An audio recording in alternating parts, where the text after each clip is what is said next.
Hello, everyone. Welcome to Mondays at Microsoft. It's February 19th. Happy President's Day to everyone. And I'm Caruana Gatimu, lead of the Microsoft 365 Customer Advocacy Group. And I'm here with my awesome traveling friend, Heather Cook. Heather. Hello, coming to you live from I don't know, I would say the Wi-Fi closet in a friend's house in Burien, Washington. We are dedicated to this show, people. I want you to understand it. It's a holiday. She's somewhere else, and we are still coming to you with what is happening across the Microsoft ecosystem. And actually, so we're gonna hop right in. Heather, you are a trooper, my friend. It's like live news reporting. Yep. That's what it is. That's what I'm gonna say. Live news. I All know. right. I Well, should we're have a gonna hop microphone. right, exactly. Live from Burien. Heather. All right, well, we're going to hop right into what is actually an incredibly big deal. Last week, 20 leading technology companies, including Microsoft, launched a historic accord, and it's called the AI Elections Accord. And they committed to ensure and combat the lack of deceptive use of AI in elections. The United States election isn't the only one that's happening all around the world. Elections are going to impact millions and millions of people all over the globe. And companies like Microsoft and OpenAI and Amazon and Google and Meta and many others committed to this accord to do 8 very specific things. So this isn't just a paper accord. They're actually going to develop and implement technology to mitigate the risks of deceptive AI, including open source tools that other people can use. They're going to assess those models to make sure that they understand the risks. How do we mitigate the risks of AI in election manipulation? And also seeking to detect the distribution of this fake content on their platforms and many more. So you can go to AIElectionsAccord.com and you can read the press release. You can read the entire accord. But I was incredibly happy about this, Heather. I know we both selected this as our big I rock. know. So high five. Yeah. 65 elections, everybody, from March until the end of the year in the entire world. Right. Like it's more than ever in the history of history. More elections are happening this year in 2024 than ever. So this is so hugely important, and it's such a cool initiative, and it's happening now, where they're working on it together. So it's great. And definitely check out the article. It shows you all the companies, and then it's through the National Institute of Standards and Technology, NIST, which is out of the Department of Commerce. And so that's where we, as a country, set up standards for our technology along with our government. So it's a really interesting article, 2 articles actually, that you can check out. So I definitely give it a look. Yeah. Absolutely. Cool. And what I liked also was Brad Smith's, obviously the president of Microsoft. I loved his blog post about it because it's titled Meeting the Moment, Combating AI Deepfakes in Elections Through New Tech. And, it's fantastic because that is what we need to do. And Satya's talked about it. Our responsible AI principles talk about it. We're not going to wait to mitigate the consequences of AI after the fact. We're going to pause and think about them as we implement this important technology. So I appreciate that. I know there's still a lot of concern about how AI is going to be used around the world, but I'm excited about the fact that we're, thinking about this ahead of time, and especially the detection on these distribution platforms, X, Twitter, signed the accord, TikTok. also to TikTok. That's right. Yeah.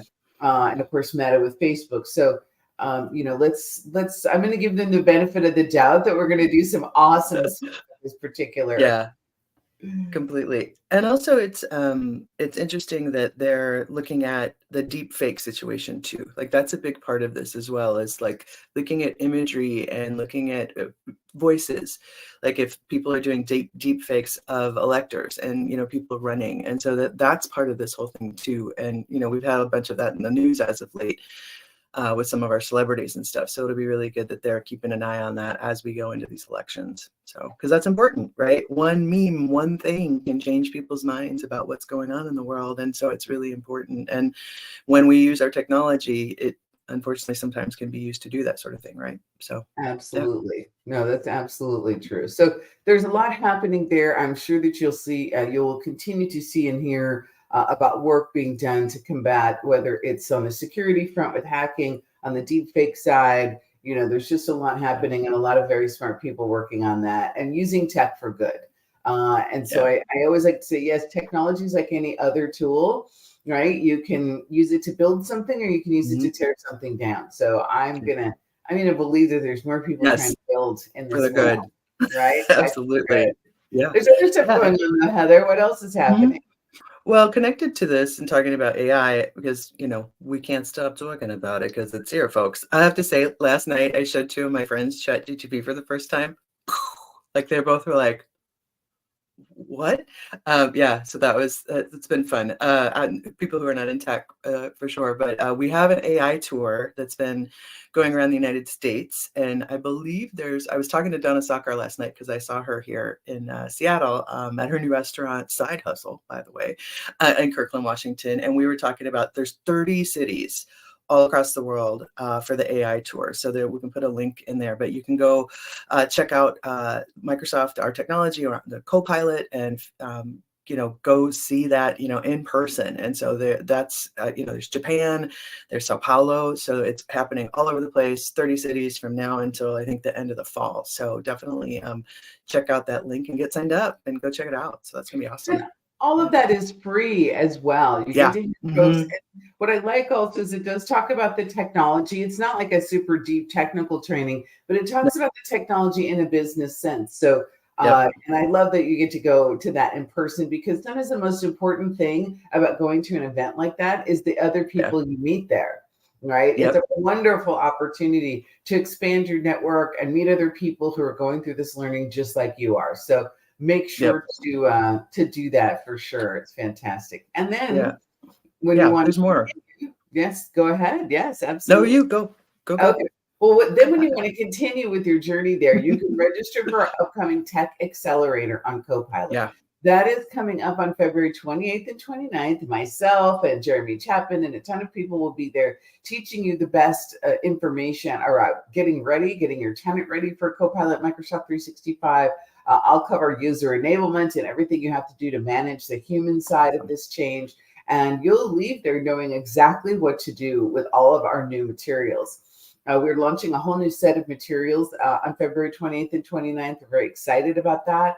And so we're going to preview all of that in the Tech Accelerator. Again, free training in the Microsoft Tech community, all online. We'll put the link in. Make sure to sign up because also if you've already done a little bit of this or read a little bit, it's an opportunity for you to get your questions answered as well.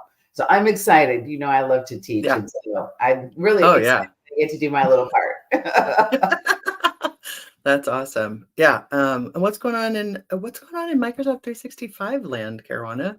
There's a lot. There's a lot going on in Microsoft 365 land. I think we skipped one though. The scholarship.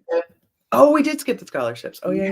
Talk Absolutely. about the scholarship and the reason that this scholarship is important. So there's an employee resource group called Blacks at Microsoft.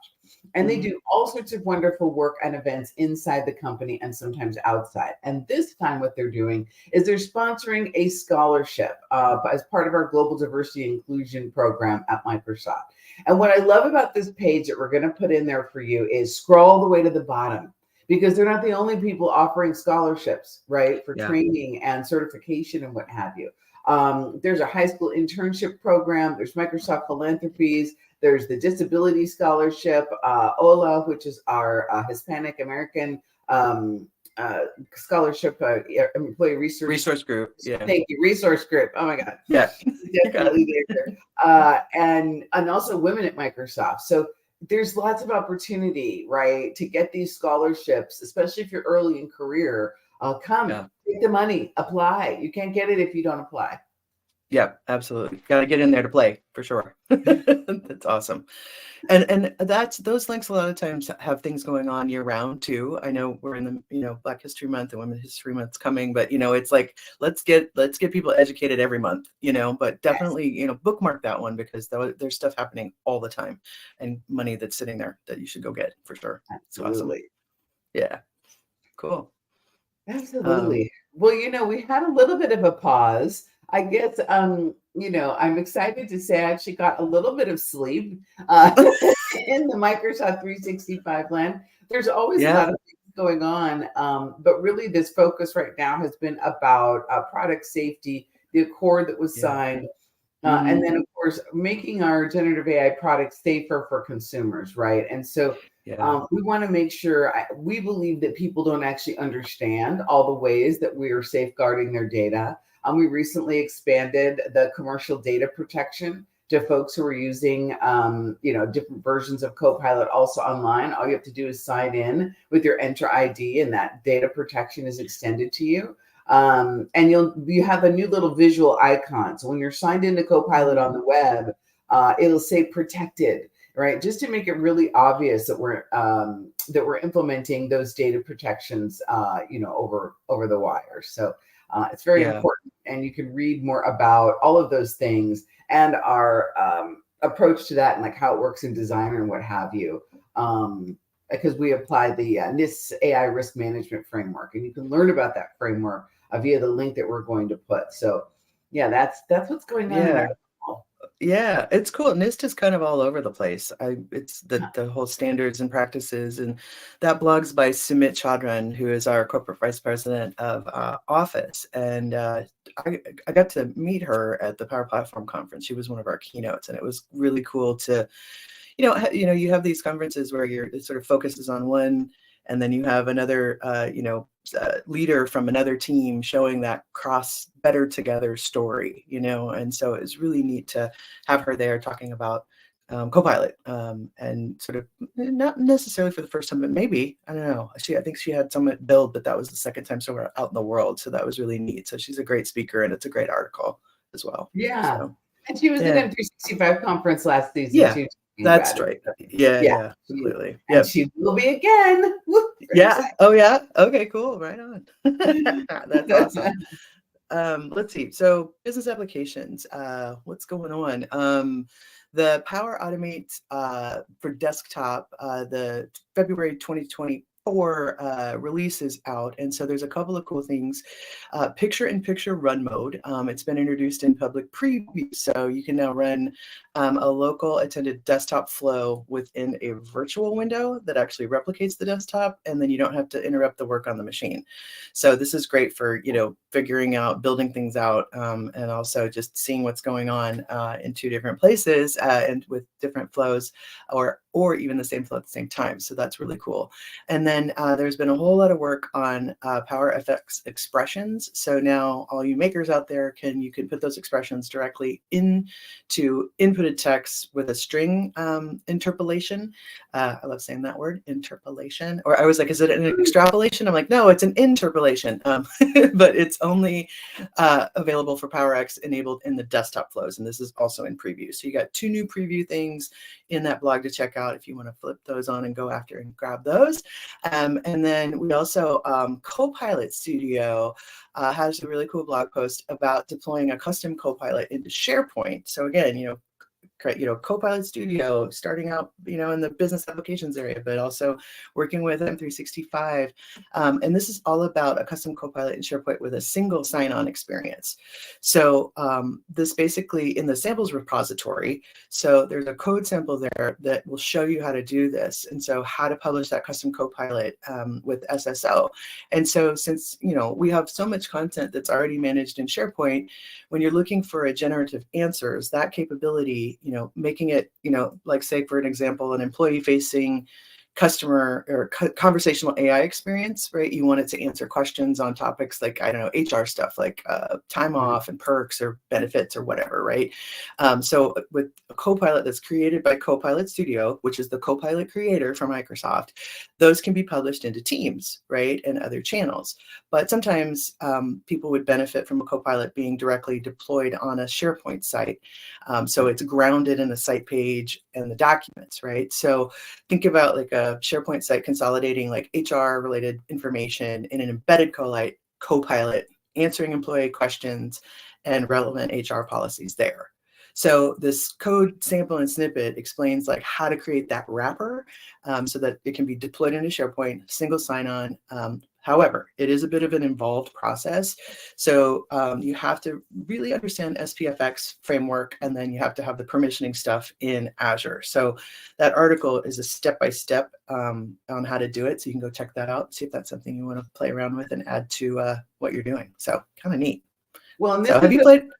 it's a perfect example of an exercise to do in your own test tenant, right? If Yeah. you're looking to learn how to do this, because this scenario where you're making a custom Copilot and you're making it available to employees on a variety of surfaces is not going Yep. away from my friends. It's going to stay with us. And so go to developer.microsoft.com, get yourself a free test tenant that you can configure and begin building there. It's going to be a little bit different because you won't have the data necessarily that you would in your own environment. But most definitely, it's an important step-by-step guide to do. And as you were talking, one of our friends out there reminded us that there might be a conference about all this data stuff that you were talking about. If you haven't heard of FabCon, Microsoft FabricCon, that's coming out, then you absolutely should. Waving to you, Jason, out there in the world. Look, I would go any place that's called FabCon. Like, who would want to go there? So if you're into data and you want to learn more about Fabric and this is your jam, I highly recommend that show. And definitely don't forget that you can get that developer tenant at developer.microsoft.com. Even if you don't believe you're a developer, like we have to expand that term actually means. If you're a builder, if you want to learn how to build things, you're a developer, and that's what that program is for. And you can keep that free tenant for quite some time as long as you're using it, right? And this step by step is a great way to actually do. He waved back. Yeah, everybody's a maker, you know, like you're a maker. So absolutely. So make it, you know, definitely with the tenant for sure. And and it's one of those things where this is a chance for you to try, right? And this is all about us sort of figuring out, you know, what's a good prompt? How do we, you know, connect these things? How do I put this here? You know, I mean, this show, for goodness sakes, you know, was us being like, well, let's try out LinkedIn Live and see if how it works, you know, and let's, you know, use different things. So that's what here, right? You have to just try stuff out. Yeah. And the other thing is, whether it's builder or maker, I don't know if I'm down with the whole maker term, Heather. I haven't figured that out. I like being a builder, you know, either way, whatever. I just know that sometimes people think a developer is a certain thing and they may not self-identify in that way. Absolutely. I had a good friend of mine, you know, Bob German. Bob German even said this to me. I said, I don't know if I call myself a developer anymore, Bob. He's like, well, do you build things? I'm like, well, sure I do. He goes, then you're a developer. Stop it, Caroline. 100%. Like I needed to hear that, right? Because I had this feeling, oh, I'm not in the code every day anymore. So, you know, somebody lost my card or something. Well, and now, you know, with Copilot and, you know, our different kinds of AI and ChatGPT inside of GitHub and other places, you know, being a developer is even more accessible than ever, right? So 100%, 100%. Oh, and Jason's offering up his developer tenant video. We love that, Jason. Thank you. That video is awesome. I learned how to do that from his video. So the developer tenants that I use, Jason taught on that video. It's awesome, y'all. So definitely check that out for sure. And the Fabric Community Conference is in Vegas at the end of March as well. Yes, it is. To say that out loud. Yes, it is. Very exciting. Very exciting show that's going to happen there. And, you know, again, remember, half of going to a show like that is the people that you meet. And so Jason and Fabian, the people you see in this chat, they're, you know, these folks are going to be there. You can meet them live in person. And remember, you can always come and talk to us. We're completely approachable. Every Microsoft person is. It's our job to help you. And we don't mind doing it. Sometimes maybe we're right in the middle of going from one place to another, so we seem harried, but that doesn't mean that we don't want to be helpful to you. So the Ask the Experts that are usually done at these conferences is a great place to get your questions answered. And there's just so much more. So, but I want to make sure we have time to cover dynamics. Did I miss that? Did I miss that? Yeah, we can do that one too. Yeah, I think one of my phrases that when we're at events is sometimes walk with me. Like, Yes. so if we Walk ever with me say that because to I you, have to go someplace, but I want to talk to you. Walk with me, exactly. Please walk with me, like so please. anyway, but so more wonderful, better together goodness. Dynamics 365 Business Central and Microsoft 365. So it's like connecting your data that you're working on every day to the tools where your work is being done, right? So a lot of times, so the app switching, debacle, right? Switching back and forth, the average, user toggles back between different apps 1,200 times every day. So that's all of us, right? Depending, we spend about 4 hours a week reorienting ourselves after switching to something new. And so that adds up to like, what is it? 5 working weeks, accounting for 9% of our total work time. That's probably all of us on average. And so when you are in Dynamics 365 Business Central and you're using that product with Teams connected there, you can really share real-time data and you really transform Teams into that centralized hub, right? Instead of going outside to Business Central and over to Teams and back and forth. So daily tasks, you can export any of your Business Central data into an Excel worksheet to capture like a data snapshot. You can share that for review. You can do updating records in bulk in Excel. You can upload those records to Business Central with a few clicks. So this article has a ton of those like tips and tricks of how to have that one pane of glass for what you're doing and keeping everything in there. It's sort of like, with Power BI, you can have your Power BI reports in Teams. You can have all the different products that are over in the business applications world. So many of them surface in Teams so that you're using that one place as your collaboration hub, your business, your business applications hub even as well, right? So it's a great article on that. And I know there's the Business Central people that I know who use it are ride or die and they love their product. So this is just an expansion of some of the already cool things that are there, but lots of a big old list of things that you can do, which is really neat. And So, yeah. that whole architecture, yeah, Mary, Power Automate, adaptive cards for the win. There's 2 things Yeah. that you should learn out there if you want to be a maker and help business people is creating those custom adaptive cards and having that developer tenants that you can create some of these solutions. Because really, it is always those better together solutions and bringing data from one place into where the people are that will make you a hero at work. It is 100% what I used to do all the time. And, different technology then, obviously, but super important. And the thing about it is that, that's empathetic to your workforce. Anything that you can do to reduce the change fatigue that they're dealing with from context switching between apps all the time is a good thing. And it does a couple of things. It improves morale. And this is research. You can go read our research on work labs and understand that this reduces fatigue, improves morale, and increases productivity and creativity when your brain's not on fire because you're switching back and forth between dumb stuff all the time.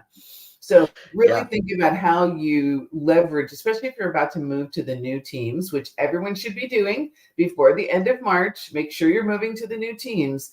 And use it as an opportunity to relaunch teams in your environment and dig into those teams and channels by pinning useful information there. That is really going to help your workforce from end to end for sure. So much going on right now, but before we flip over into the events area, which we could talk about forever, there are a couple of things I wanted to note. I want to give a big shout out to Mark Cashman, who's joined the Mondays at Microsoft team to help us post all of our lovely stuff and take care of our comment area better. Thank you so much, Mark, for joining us and helping out. So he's out there. Yay! Hi. Yes, thank you, Mark, and a shout out to Alistair, who was helping us do that for a long time too. Yes, so thank you so much for your help for the first 18 episodes for sure. So awesome. I know, absolutely. Well, no, we want to thank Alistair for sure. And all the people who are on our crazy initial experiment, our season 1, we move into season 2 of our show. Exactly. I would be remiss if I didn't announce the fact that Heather Cook has moved to my team. Some of you may have seen the LinkedIn post that I put out there. If you have not, now she's still going to cover Power Platform and Dynamics and all that wonderful stuff right here in this show. The show's not going to change. I'm just going to be happier because she's on our team. And, with all of Microsoft 365 and Copilot, we have a really huge portfolio Heather's going to be doing some amazing work in events in our global community initiative, and so many more things across the group. So welcome to MCAG, Heather. We're super Thank happy. you. Can I jump up and down a little bit? So Yes. Picture. You just got your yeah. Please jump.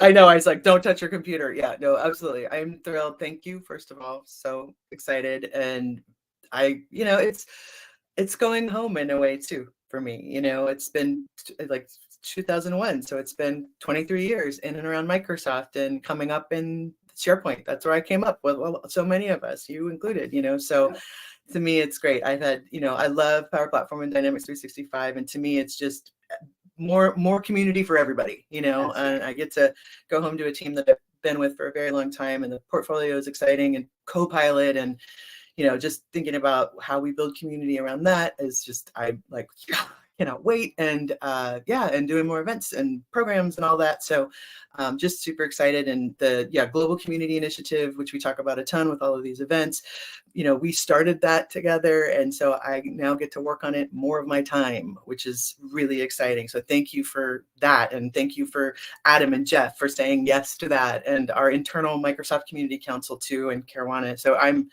over the moon excited. So thank you for the warm welcome, and let's go. You are welcome. And if y'all haven't signed up for MGCI, if you ever want to do any event creation yourself or find out what's going on in the heart of the community, we hold monthly community calls over there, ak.msmgci. We're bringing all the goodness of the different communities together. Community has created more MVPs and more Microsoft employees. So many of us, especially those who really get the Better Together story. And so it's a fun it's a fun place to hang out. So definitely sign up for that. Yeah. So come join myself and Tiffany and you, and we're hosting those meetings every month. So very exciting. So get signed up. So, I know. Well, I'll have to be a special guest now because I know. Yeah. Copilot You're busy. Yeah. I know. You got to go do that good stuff for sure. Yeah. And speaking of all the events and everything, we have had so much happening. I looked and I was like, April is wow. Like I just was like, oh my goodness. So we just had, for our free events, the community days just happened in DC. We had M365 Revival in Oslo, Norway. We've got a ton of stuff coming up. There's Teams Nation and Global Power Platform boot camps, YYC, Community Day in Alberta. We've got the New Zealand event with Debbie Ireland Digital Workplace, Exchange Summit in Germany, Knoxville Community Day. Daniel Glenn, who is on our board in Knoxville, Tennessee. Dynamics User Group is having a regional meetup right after MVP Summit on March 15th in Redmond. Canadian Power Platform Summit, the first one in Vancouver right after in March. MVP Summit as well. Modern Workplace in Paris. You're never going to get through all these, Heather. I'm going to do it. Lausanne, let's see, New Jersey's coming up. Insurance and AI, Collab Days, Poland. That's getting into April. So you're going to have to go look at the list. I will give a quick shout out to, there's some wonderful paid events that are coming up. We've got the M365 conference coming up in April, European Collab Summit in May, Dynamics Con in May, Dynamic Minds in May, TechCon and PowerCon in Seattle in June. We got CommsV Next coming up in April. So there's a smattering of both free and paid events. Please go check it out. They're all up on Community Days. And if you don't have your event on Community Days, guess what? It should be, because you know what? We shout them out here and we talk about them in other places. So go type and get those events there so everybody can check them out. That's it. Very good. That was super impressive. Make sure you come back on March 4th for our next show. There's lots of things going on, and we're going to keep you in the know here at Mondays at Microsoft. Thank you so much. We appreciate all of you. And share this show with your friends and colleagues, and we'll see you 2 Mondays from now. I'll see you soon. Yeah, absolutely. Yes, see you soon. Thanks, everybody. I'll make half a heart since I'm holding my computer. Oh, yes. Okay, that's right. Right. Half a heart. The other half. Bye, everyone. Bye.